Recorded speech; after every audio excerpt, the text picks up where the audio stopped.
Hey guys, welcome back to Reviews by Roms. I'm back with another one, and today I'm going to be reviewing Spider-Man Brand New Day. What is happening to me? Did you miss me, Spidey? I'm losing my mind. I am totally out of control. I gotta fix whatever this is right now. This is the fourth film in the Tom Holland Spider-Man series, and it's directed by Destin Daniel Cretton, who took over the directing duties from John Watts, who directed the previous three films. And it stars Tom Holland as the titular character Spider-Man, Zendaya, Sadie Sink, Jacob Batalon, John Bernthal, and many more. The film takes place a couple years after where No Way Home had ended, where everyone has forgotten who Peter Parker is, including his girlfriend and friends. And Peter has dedicated his life to being Spider-Man, while he's neglecting his Peter Parker side. Everything's going fine until a mysterious threat arrives that can possess people, and only Spider-Man can stop them. I really love the film, guys. It felt like an actual Spider-Man film. Like, no offense to the previous films, I did enjoy them, but this actually felt like Spider-Man this time. In the previous movies, he had so much help from his friends and girlfriend and even other superheroes. Like, that's not who Spider-Man is if you think about it. Spider-Man is someone who has the world against them, but they get themselves up, dust themselves off, and keep on going and try to do good in this world despite like everyone against them or life not going well for them. And that's Spider-Man. Suffering is part of the identity of Spider-Man, and that's what makes him so relatable to people. And those previous Tom Holland movies didn't have that. And this movie did, and I loved it. Guys, this movie looked amazing as well. Like, it's one of the best looking MCU films. And the colors look so rich. Like, there was deep shadows, there was nice contrast. And that was amazing because my biggest gripe for the previous Tom Holland movies was that it looked so flat and boring. And yeah, I don't like that. And this movie looked amazing and it adds to the experience so much, guys. And I wish more movies, not just MCU, just more movies in general, just put this much work and effort into making movies look great. It goes a long way. Yeah, boy. Tom was great in the movie. It's actually his best performance yet as Spider-Man. He was superb. And you know what I loved was how he and the Punisher interacted with each other. It was so great to watch them bounce off each other. They made a great team. It was really nice to watch, and I wish there was more of that in the movie, but it was perfect what we got. And I'd like to see more in the future, to be honest. I don't mind a movie in the future with just Punisher and Spider-Man teaming up together for the entire film. That would actually be amazing, and I would pay to watch that. It would be a great film. Guys, the fight scenes in this film was amazing. They actually hired Jackie Chan's legendary stunt team to do the stunts and choreograph the fight scenes, and it paid off. It looked amazing. It's actually one of the best like action scenes in MCU, and also one of the best in Spider-Man. Like, it's one of the best I ever seen. It was such a fun time. Other MCU films, you guys better take notes. This is what great action looks like, and I want more like this, please. The scene where Spider-Man fights the Hulk was such a great and entertaining scene. It was so fun to watch, and they did a great job in the execution. And it was so nice to watch a scary and unhinged Hulk again because it's been such a long time since we've seen that. And that was the last time was Infinity War. That was like almost 10 years ago. And that's been such a long time. And I wish to see more of this type of Hulk again in the future. The fight scene with Spider-Man and the hand was amazing. Like, guys, the way the camera moved and the angles they used, along with the fight choreography, was like it was just perfection. It was just such a great, perfect scene. The villain of the film was amazing. They did a great job. I wasn't expecting them to be the villain, but it was a great choice, honestly. And I want to go in more detail, but it's gonna involve spoilers. So here's your warning: spoiler alert. You've been warned. So let's get into it. So guys, Sadie Sink plays Jean Grey from the X-Men, um, which I wasn't expecting, but I'm glad it happened because it was such a great choice to make them the main antagonists. Because one, they were very menacing, and two, they did a great job.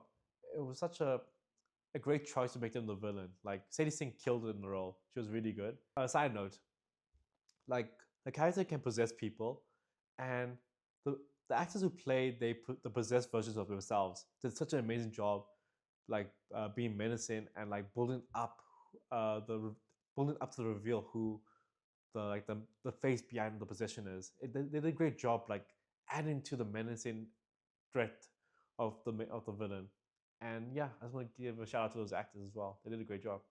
But here's my main issue with the film, guys. It's that Jean Grey was like she did too many bad and evil things in the movie. Like the movie leads up to her being redeemed and being a better person because in the end of the film, Peter allows her to enter his mind, and so she can receive a speech by Aunt May, and that helps like redeem her and change her as a person, become a better person.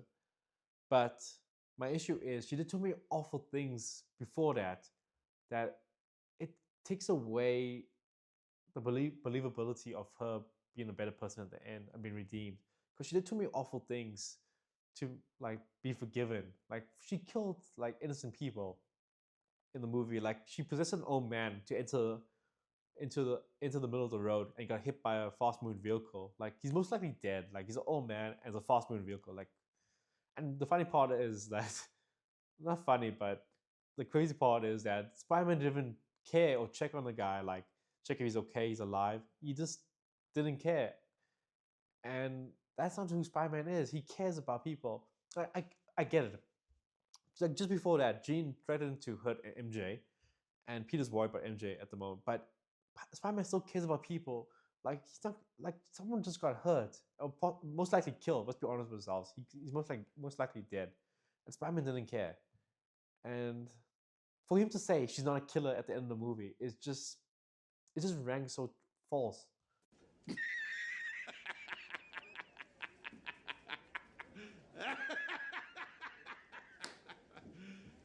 She also did like so many cruel and evil things in the during the movie. Like for instance, she when she possessed MJ, she had her act like she remembered who Peter is, and she kissed Peter.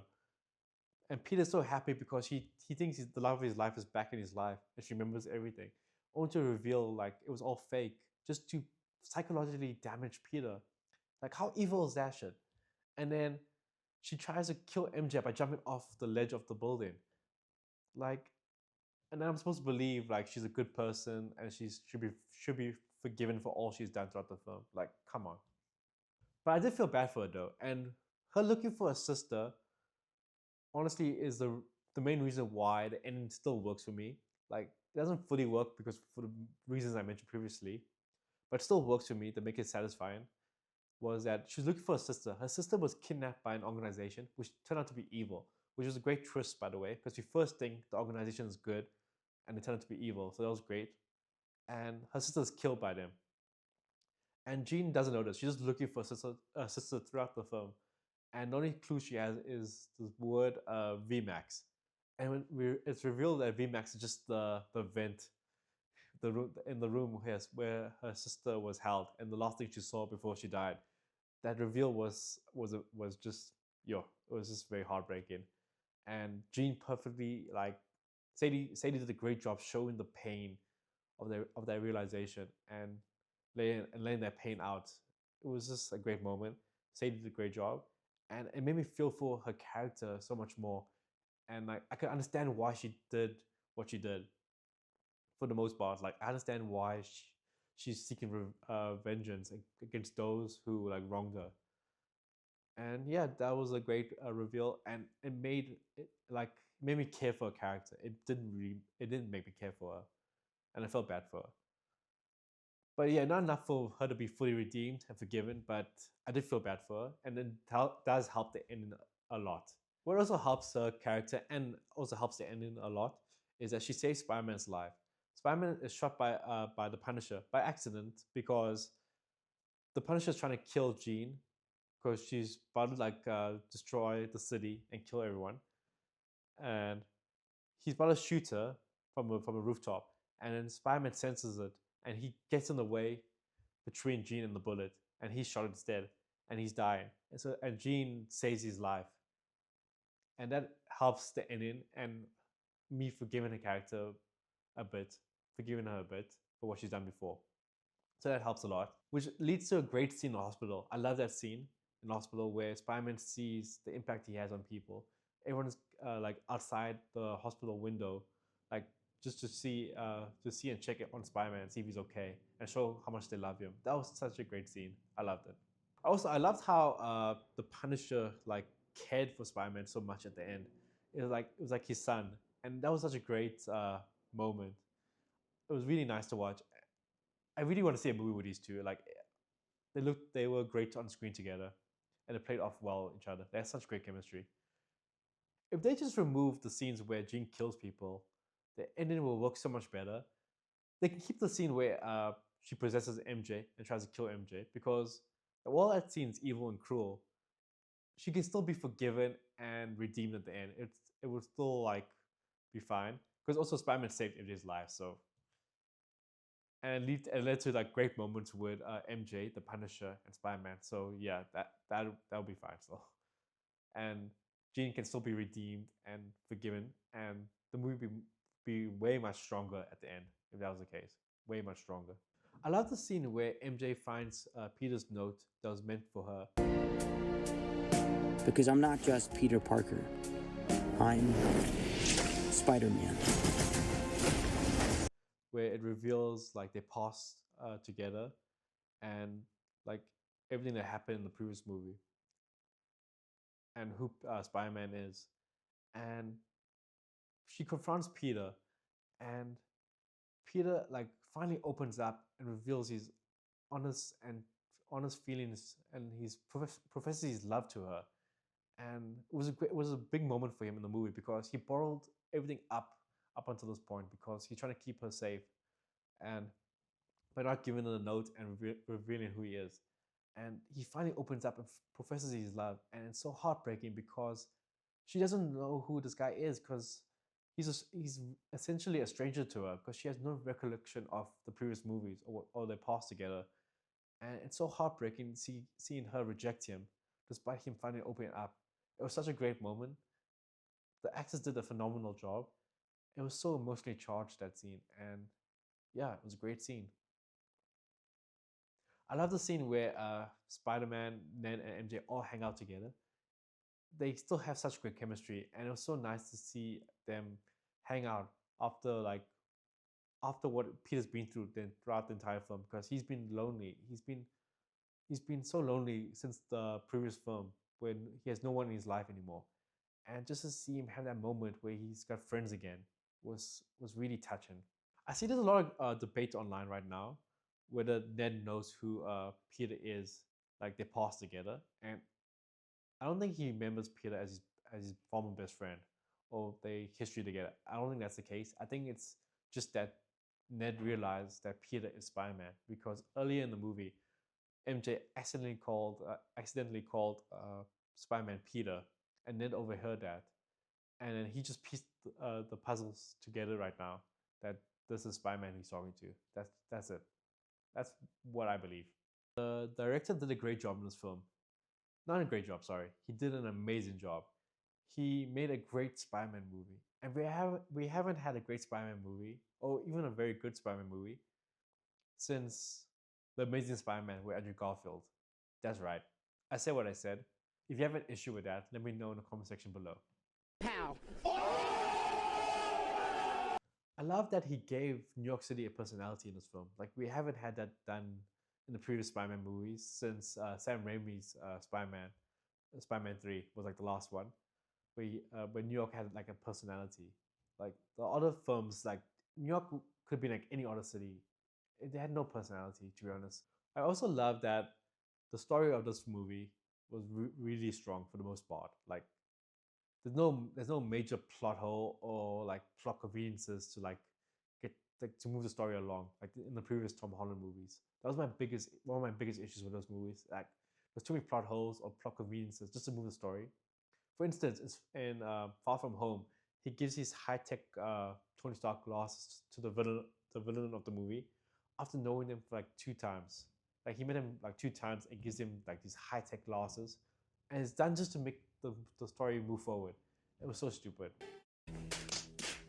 Or like in No Way Home, where him and Doctor Strange mess up the spell them to make everyone forget who he is. Instead, it like collapses the timeline and brings all the universes together.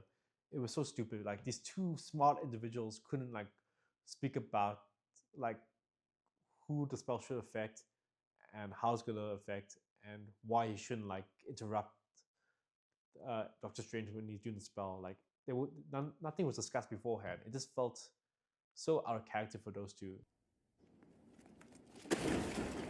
Yeah, for this movie, the story was very strong, and it made sense for the most part. It was like a really nice, strong plot.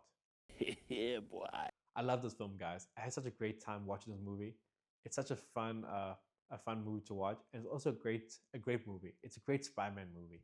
I'm gonna give this movie an A. I'm gonna give this movie an A because I do have some criticisms of like how I handled Jean's character. It's actually my third favorite Spider-Man movie of all time, just behind the first two Tobey Maguire movies. I'm gonna put some dirt in your eye. And one of my favorite MCU films. I think it's actually like one of my favorite MCU films, to be honest. I mean, okay, maybe it's recency bias. I'll give some time, but it's definitely top 5, maybe top 3 of all time. Definitely the top tier of MCU. I'd like to thank the sponsor of this video, Cine Center. If you guys are looking for a theater to watch Spider-Man Brand New Day, please check out Cine Center. Guys, thank you for watching this video. Please like and subscribe. And don't forget to comment below. And I'll see you guys on the next one. Bye.